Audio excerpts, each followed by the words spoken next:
Jeg lavede et let skærebræt med rå kant ud af en rest fra et plankebord. Jeg færdigbehandler den med olie og voks, så den får et flot skær.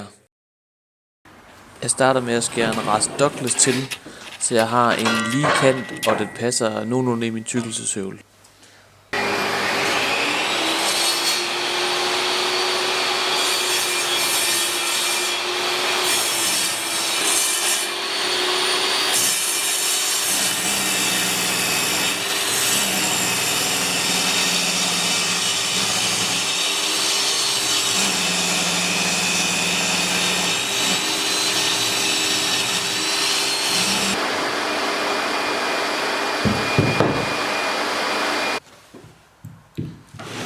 Fordi det er en rest fra et plankebord, så er den faktisk flad nok til, at jeg bare kan køre den igennem høvlen, uden jeg behøver at afrette den.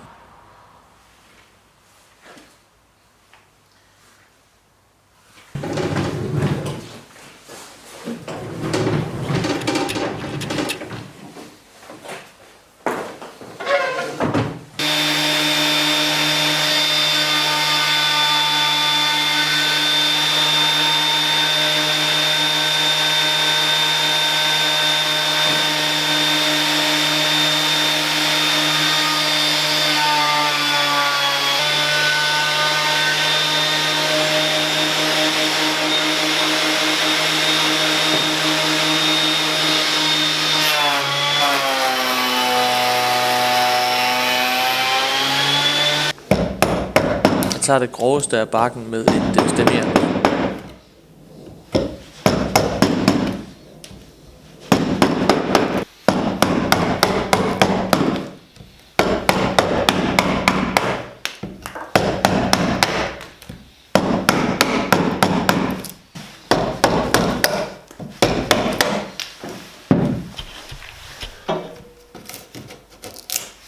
Hvor meget jeg tager af med stemmejernet er lidt en balance.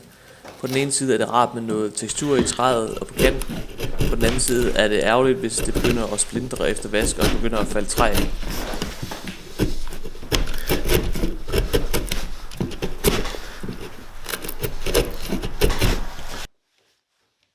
Jeg bruger en stålbørste til at fjerne det sidste. Den er god til at fjerne barken, men beholde det yderste af splintvedet, så der stadigvæk er noget tekstur tilbage i træet.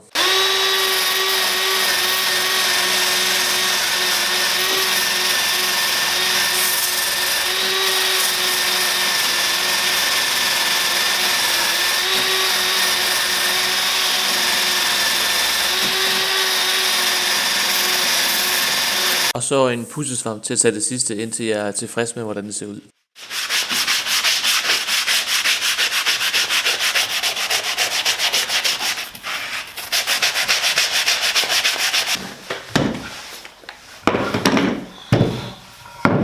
Der røg et par splinter af, da jeg fjernede bark, så det bruger jeg lige stemmejernet til at få til at se mere naturligt ud.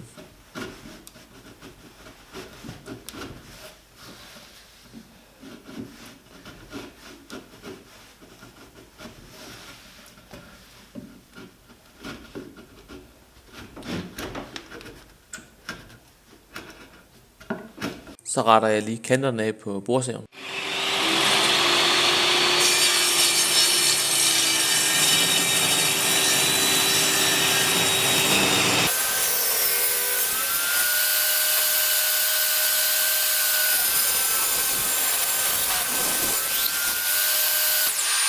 Jeg skærer en 45 graders kant fra bunden og op til cirka midt på kanten for at give det lidt former og for at gøre brættet lettere at løfte. Jeg sniger mig stille og roligt ind på min blyantstreg, så jeg ikke kommer til at skære for dybt.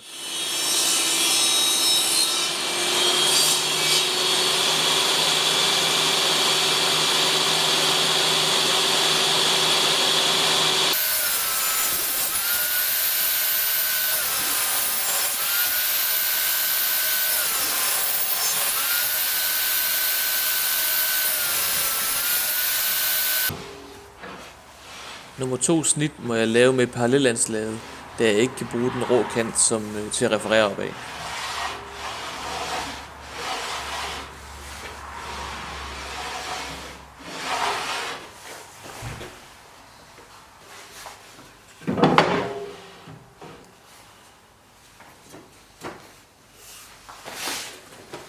Det Det er lidt sketchy et snit, så jeg står langt væk fra, hvis den skulle finde på at bide og slynge brættet tilbage.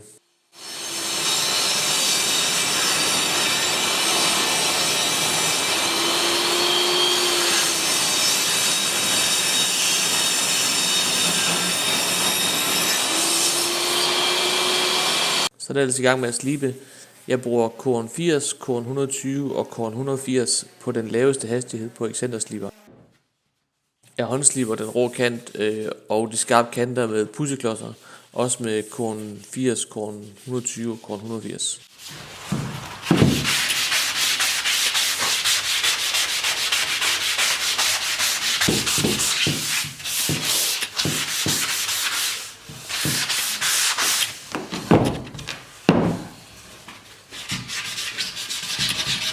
Jeg slutter af med Korn 240 i hånden, fordi det havde jeg ikke til min excentersliber.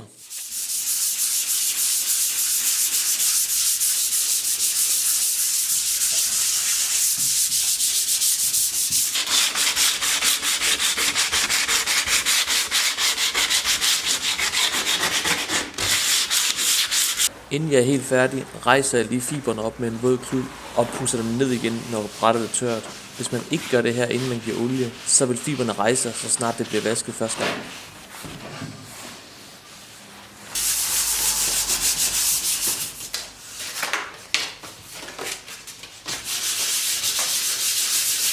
Og så skal den have olie. Jeg bruger den billige skærebrætsolie fra IKEA, der bare er en hvid mineralolie, og den virker super fint.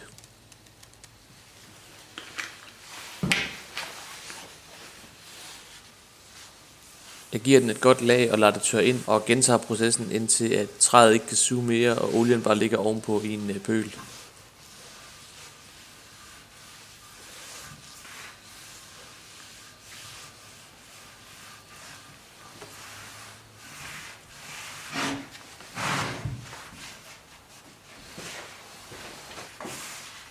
Den fik 3 gange, og så tørrede jeg det overskydende olie af.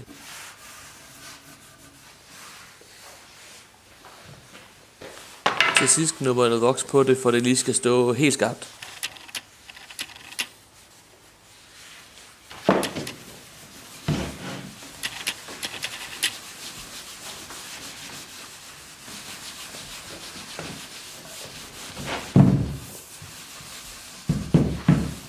Tak for kigget. Smid en kommentar, hvis I har lyst.